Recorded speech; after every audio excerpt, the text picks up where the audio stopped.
تخيل معايا منتخب بلادك يكون فيه ابراهيم دياز، يكون فيه ايوب الكعبي في الطوب ديالو كواحد من افضل الهدافين في اوروبا، يكون فيه حكيم زياش، يكون فيه نصيري واحد من هدافين لا ليغا، يكون فيه سفيان رحيمي افضل لاعب في اسيا، يكون فيه الياس بن صغير واحد من افضل المواهب في فرنسا، يكون فيه حكيمي واحد من افضل الاظهره في العالم، يكون فيه اوناحي، يكون فيه ريتشاردسون، يكون فيه السيباري، ويكون فيه نجوم كيتمناهم اي مدرب في العالم. ولكن مع ذلك كنطرحوا سؤال: واش غنماركيو اهداف في المباراه الجايه؟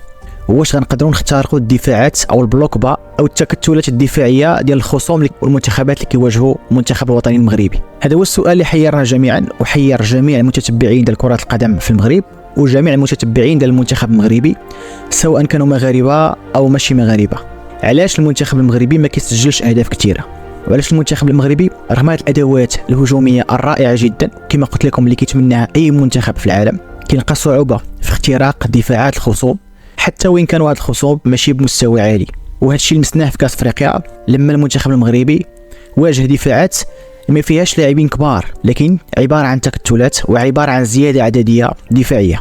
مباشره من بعد ما نحدوا كامل المشكل، طبعا الاسبوع ديالنا كيمشي في اتجاه واحد اللي هو المدرب او الطاقم التقني. السي وليد الركراكي معروف عليه في التاريخ ديالو، معروف عليه في الكارير ديالو انه مدرب يؤمن بالتوازنات سواء الدفاعيه سواء الهجوميه. وحتى مع المنتخب المغربي في كاس العالم اللي حقق فيه نجاح تاريخي وغير مسبوق في الكره العربيه والافريقيه بالوصول لنصف نهائي كاس العالم، كان عن طريق اسلوب ديال رد الفعل او اسلوب ديال الكره المتوازنه، الكره اللي فيها الدفاع منظم واللاعب على المرتد والكرات الثابته. لكن هذه الشخصيه غتكون متعارضه في كاس افريقيا لما غتلعب مع خصوم كيتسناوك باش يديروا معك نفس الطريقه، لانهم تيعرفوا بلي عندك نجوم وفرديات بمستوى عالي، فبالتالي كيبغيو يكونطريوها بهذا البلوكبا.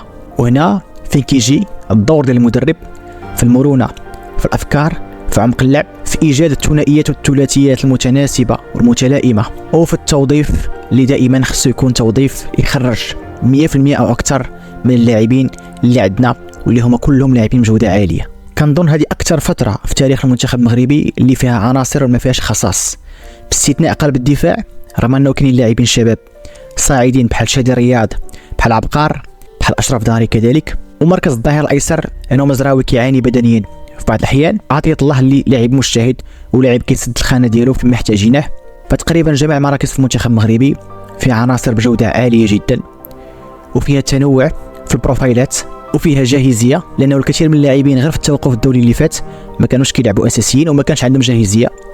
وكان خاص بالذكر مثلا سفيان مرابط اللي من داك التوقف الدولي لدابا خدا الرسميه ديالو في مانشستر يونايتد وخدا حتى الجاهزيه البدنيه ديالو ووصل للطوب ديالو، حتى ولاو الناس كيتكلموا على ان مان يونايتد غادي يفعل الشرط ديال شراء العقد ديالو من فيورنتينا. فكل هذه المعطيات كتعطينا حاجه واحده: خاصنا نكونوا مزيان ضد زامبيا، خاصنا نربحوا باقناع وبنتيجه ان شاء الله ضد زامبيا. والمهم في مباراه زامبيا هو استرجاع الثقه، لانه منتخب موريتانيا شكينا في راسنا رغم انه منتخب موريتاني منتخب شرس، منتخب قوي دفاعيا، منتخب متطور، لكن مع ذلك يكون عندك هذه العناصر في الميدان ديالك في ملعب جميل جدا بحال ملعب اكادير، فرح شويه ما تسجل ولا هدف، بل انك ما تخلقش فرص كثيره للتسجيل. وهذا هو اللي خلى المغاربه انهم يشكوا شويه في امكانيه المنتخب المغربي ويتقلقوا شويه او يتخلعوا، بالنظر لانه كاس افريقيا ان شاء الله في بلادنا راه خصنا نكونوا فيها ان شاء الله بافضل مستوى ممكن. والمشكل اننا غنلعبوا فيها مع هذه النوعيه من الخصوم، واي خصم غادي يجي يلعب معك غادي يلعب معك بهذا الاسلوب هذا، وغادي يحاول يخسر اللعب وغادي يحاول يهبط الايقاع وغادي يحاول يلعب بتكتلات دفاعيه باش يكونطري الافراد اللي عندك. وهنا كتجي الحيره ديالي انا كمتتبع للكره المغربيه او متتبع للمنتخب المغربي بعواطف وبواقعيه. غتجي الحيره ديال شنو هي افضل تشكيله ممكن نخرجوها من هذا السكواد هذا، اللي هو سكواد صراحه فيه بزاف الادوات المدمره على المستوى الهجومي. وهي الحيره اللي غتكون مضاعفه عند وليد الركراكي وعند الطاقم التقني اللي معه. فشنو هو افضل رسم وافضل تشكيله ممكن نلعبوا بها ضد زامبيا وممكن نثبتوها اطول مده ممكنه باش نعرفوا الامكانيات ديالها وباش نخلقوا منها نوع من انواع التجانس والاوتوماتيزمات اللي ان شاء الله توصلنا جاهزين ان شاء الله على المستوى الهجومي لكاس افريقيا ان شاء الله في بلادنا. بالعين المجرده كيبان باللي كاين بزاف العناصر الهجوميه. العناصر الهجوميه ديال المغرب ممكن نقسموها لثلاث اقسام او ثلاث بروفايلات.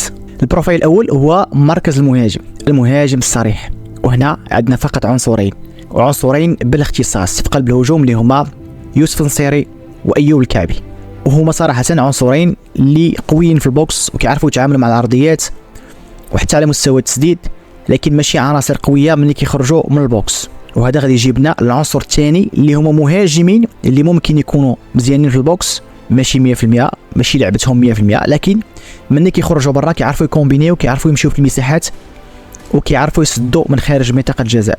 وهنا كاين بزاف العناصر، وهذا هو اكثر مركز واكثر بروفايل فيه اللاعبين في المنتخب المغربي. ناخذ على سبيل المثال نجم ريال مدريد ابراهيم دياز كيعتقدوا الناس انه صانع العاب او رقم 10 كلاسيكي. هو ماشي من هذا النوع، هو لاعب مهاجم ثاني او مهاجم ديالي شادو سترايكر، كيبغي يلعب في المساحات اللي قريبه من المهاجم الصريح، وكيبغي ياخذ الكره ويستلمها في البلاصه اللي كتكون فيها الكثافه ديال صحابه، يعني بلاصه اللي غيمشي كومبيني فيها مع صحابه.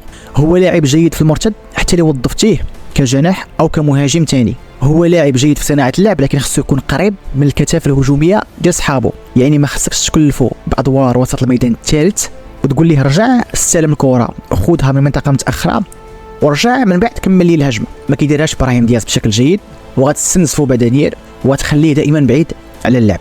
فهو خصك توظفو كمهاجم ثاني ورا المهاجم الصريح، او كما كان كيدير انشيلوتي هذه السنه انه كيوظفو كجناح ايمن. وكنذكر لي عده مباريات مرجعيه في هذا المركز، مثل المباراه اللي كان فيها نجم متالق وسجل فيها هدف رائع جدا ضد لايبزيغ في الشامبيونز ليغ، وكانت من اسباب تاهل ريال مدريد في هذيك المباراه اللي ما كانوش فيها مزيانين. مثال اخر سفيان رحيمي اللي كان متالق هذه السنه مع العين الاماراتي في الشامبيونز ليغ الاسيوي، واللي خدا فيه افضل لاعب وافضل هداف في الشامبيونز ليغ الاسيوي. ومثال اخر لهذا البروفايل اللي عندنا فيه بزاف اللعابه امين عدلي اللي كان متالق مع ليفركوزن كمهاجم درلي او كمهاجم وهمي، ماشي كمهاجم صريح. وحتى الصيباري تا هو راه ممكن تستخدموه كمهاجم ثاني وكمهاجم درلي، لانه ماشي جناح وماشي مهاجم صريح وماشي صانع العاب. فبالتالي هذا هو اللي كيخلق مشكل، ولا يخلق مشكل المدرب اللي ما عندوش مرونه. يعني اي مدرب كيفكر بطريقه كلاسيكيه، انا في خط الهجوم عندي مهاجم صريح وعندي جوج اجنحه وعندي صانع العاب من وراه. فهنا خاص والد الركراكي يفكر اوت اوف ذا بوكس، يعني خارج الصندوق، باش ممكن يخرج لنا توليفه هجوميه فيها نهم، فيها تجانس، وفيها استعمال لجميع الامكانيات الفرديه اللي عندنا في خط الهجوم. والبروفايل الثالث هو بروفايل صانع الالعاب، يعني كيصنع لك اللعب، كيلعب بلمسه وحده، كيمرر، كيلعب واقف، ماشي لاعب اللي كيحركي وديناميكي. وهنا عندك لاعب مثلا مثل زياش. المهم باش ما نطولش عليكم، شنو هي افضل تشكيله ممكنه بناء على داكشي اللي ذكرت سابقا، وبناء على المشكل الهجومي اللي عندنا في المنتخب المغربي، وبناء على نوعيه البروفايلات والافراد اللي عندنا في خط الهجوم.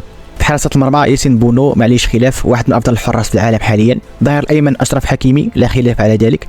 قلب الدفاع هنا بما ان شادي رياض لعب مع المنتخب الاولمبي ضد بلجيكا، فبالتالي كنظن انه فرصه انه يلعب كاساسي ضد منتخب زامبيا قليله بزاف، رغم انه لاعب جيد. يعني غادي نرجعوا لقلب الدفاع الاساسي واللي تعودنا عليه دائما، قلب الدفاع ديال المونديال وديال كاس افريقيا، اللي هو غانم سايس ونايف ادرد، جوج قواشا اللي عندنا في خط الدفاع. ظهير ايسر بما انه ما كاينش مزراوي، فبالتالي سيتم الاعتماد بشكل اساسي على يحيى عطيه الله اللي دائما كان موفق مع المنتخب المغربي وكان متوازن. خط الوسط سفيان امرابط استرجع الامكانيات ديالو البدنيه بالخصوص، لانه لاعب بدني حتى على المستوى التقني عنده هامش تطور في الدوري الانجليزي الى بقى مع مانشستر يونايتد. هنا ما ورا سفيان امرابط غنبداو ندوخو شويه، غنبداو نفكروا واش ممكن نستخدموا لاعب رابط اخر بطريقه كلاسيكيه، او نستخدموا جوج ديال لي بوكس تو بوكس اللي كيعرفوا يزيدوا لقدام، او نخليو ورقه واحده باش نستخدموها في الورقه الهجوميه. فهنا غنبداو ندوخو. لكن انا في اعتقادي الشخصي وفي رايي المتواضع انه خصنا نزيدوا لاعب رابط اخر واللي يعاونوا في عمليه الربط.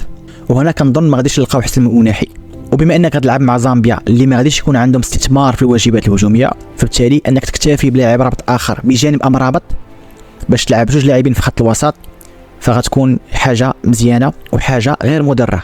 هنا غادي ندوزو للسيكتور اللي عندنا فيه مشكل، او اللي عندنا فيه بزاف الخيارات لكن ما خرجناش منه افضل توليفه. اول حاجه خصنا نديروها هو نفهموا الادوار وتكامل الادوار اللي ممكن تكون ما بين زياش وابراهيم دياز. الا حددنا خصائص اللاعبين معا وشنو طالبين منهم، راه ممكن نحطهم افضل توليفه ممكنه، ممكن نخلقوا افضل المثلثات اللي عندنا في هذا المنتخب الوطني المغربي. زياش انا بالنسبه لي رايي المتواضع، زياش يبقى دائما في المركز اللي قريب منه بصناعه اللعب، ويتبادل الادوار مع ابراهيم دياز كلاعب طرف ايمن في اليمن على حساب شكون اللي يستلم فيهم الكره بين الخطوط. مثلا على سبيل المثال الا دياز استلم الكره بين الخطوط، هنا اللي مطلوب منه انه يكون دائما مايل للطرف هو زياش، وبالتالي هاد اللامركزيه هذه غتعاوننا بزاف في ايجاد انصاف المساحات، وهي اكثر حاجه ما تلقاوهاش في المنتخب المغربي، لاننا ما تلعبوش بسرعه ولانه ما كانتش لا مركزيه في المباريات، خصوصا المباريات الوديه السابقه. فبالتالي استعمال زياش كصانع العاب ماشي بالضروره يكون في عمق اللعب، انا كنتكلم على التوظيف اللي يكون فيه تنوع في الحركه او تبادل في الحركه ما بين زياش ودياز. فانا في رايي المتواضع يكون دياز قريب من خط الهجوم ويكون زياش في اليمين، لكن اذا كان زياش كيبان ليه باللي دياز قريب من خط الهجوم يرجع هو يستلم الكره بين الخطوط ويخلي دياز يكمل مع صحابه في الواجب الهجومي ويكومبيني معاهم. وعلاش لا نشوفوا دياز كيدير مثلث مع حكيمي ومع أناحي الا قرب لهم، عوض انك تكون عندك ثلاثي محفوظ اللي هو زياش حكيمي أناحي، يولي عندك ثلاثي اخر خارج لك من الجنب اللي هو دياز حكيمي أناحي. بقيه خط الهجوم غادي ناخذ الجاهزيه لانه بزاف اللاعبين بمستوى عالي.